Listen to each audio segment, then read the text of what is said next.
ముఖ్యమంత్రి చంద్రబాబు ప్రాతినిధ్యం వహిస్తున్న చిత్తూరు జిల్లాలో 14 అసెంబ్లీ సెగ్మెంట్లు ఉన్నాయి.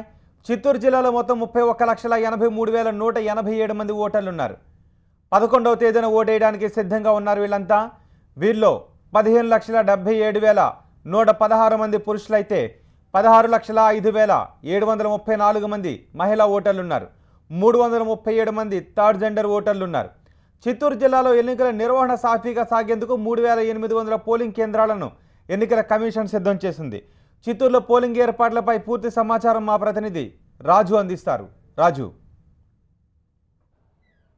నిన్న రాత్రితోనే నిన్న సాయంకాలానికే ఎన్నికలకు సంబంధించి ప్రచారానికి తెరపడిన తర్వాత ఓటర్లను ప్రలోభ పెట్టేందుకు పెద్ద ఎత్తున అభ్యర్థులతో పాటు రాజకీయ పార్టీలు ఒకవైపు కసరత్తు చేస్తుంటే మరోవైపు ఎన్నికలను ప్రశాంతంగా నిర్వహించేందుకు ఓటు హక్కు వినియోగించేందుకు ఓటరుకు సౌకర్యమైనటువంటి వాతావరణాన్ని కల్పించేందుకు ఎన్నికల యంత్రాంగం సిద్ధమైంది. ప్రధానంగా చిత్తూరు జిల్లాలో చూస్తే దాదాపు 31.88 లక్షల మంది ఓటర్లు ఓటు హక్కును వినియోగిస్తున్న నేపథ్యంలో 3,800 పోలింగ్ బూతులు కూడా ఏర్పాటు చేశారు.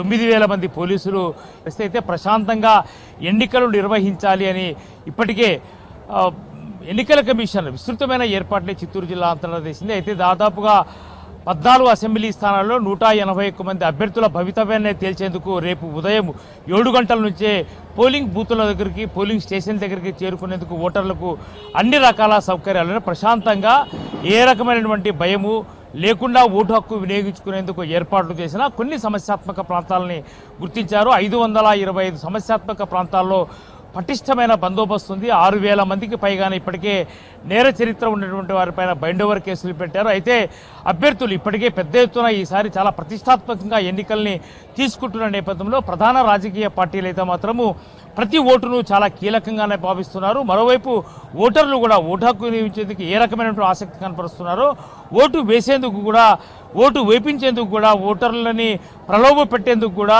ఓటర్లను పోలింగ్ బూతుల వరకు తీసుకొచ్చి ఓటు వేయించుకేందుకు కూడా ఆ రకమైనటువంటి ప్రయత్నమే రాజకీయ పార్టీలు చేస్తున్న నేపథ్యంలో విదేశాల్లో ఉన్నటువంటి వారిని కూడా ఈ ఎన్నికలకు పిలిపించారు. అంటే ఈ ఎన్నికల్ని రాజకీయ పార్టీలు ఎంత ప్రతిష్టాత్మకంగా తీసుకున్నాయన్నది మనకు అర్థమవుతున్న పరిస్థితి. అయితే అన్ని రకాల ఏ రకమైనటువంటి ఇబ్బందులు లేకుండా ఓటర్లతో పాటు ఎన్నికల సిబ్బందికి కూడా ఏ రకమైనటువంటి ఇబ్బందులు లేకుండానే చర్యలు చేపట్టారు. దాదాపుగా 749 ఆర్టీసీ బస్సులు ఎన్నికల విధుల్లో ఉన్నాయి. దాదాపుగా 50 స్పెషల్ బస్సులు కూడా ఓటర్లు వివిధ ప్రాంతాల్లో ఉన్నారు కాబట్టి వాళ్ళందరూ కూడా ఆయా నియోజకవర్గాలకు వచ్చి ఓటు హక్కు వినియోగించుకునేందుకు కూడా రవాణా సౌకర్యాన్ని సౌకర్యవంతంగా ఉండేందుకు ఆర్టీసీ కూడా ఆ రకమైన చర్యలు చేపట్టింది. అయితే మనకి ఇప్పటివరకు ఉన్న సమాచారం ప్రకారం పెద్ద ఎత్తున నగదుతో పాటు ఓటర్లను ప్రలోభ పెట్టేందుకు ఉపయోగించే మద్యం కానీ, లేదంటే ఇతర వస్తువులు, బంగారు, డబ్బు అట్లా వివిధ రకాల్లో ఓటర్లను ప్రలోభ పెట్టేందుకు పార్టీలు చేసినటువంటి ఎత్తుగడలను ఎక్కడికక్కడ చెక్పోస్టుల్లో నిఘా పెట్టి ఇప్పటివరకు కూడా మనకున్న సమాచారం ప్రకారం అయితే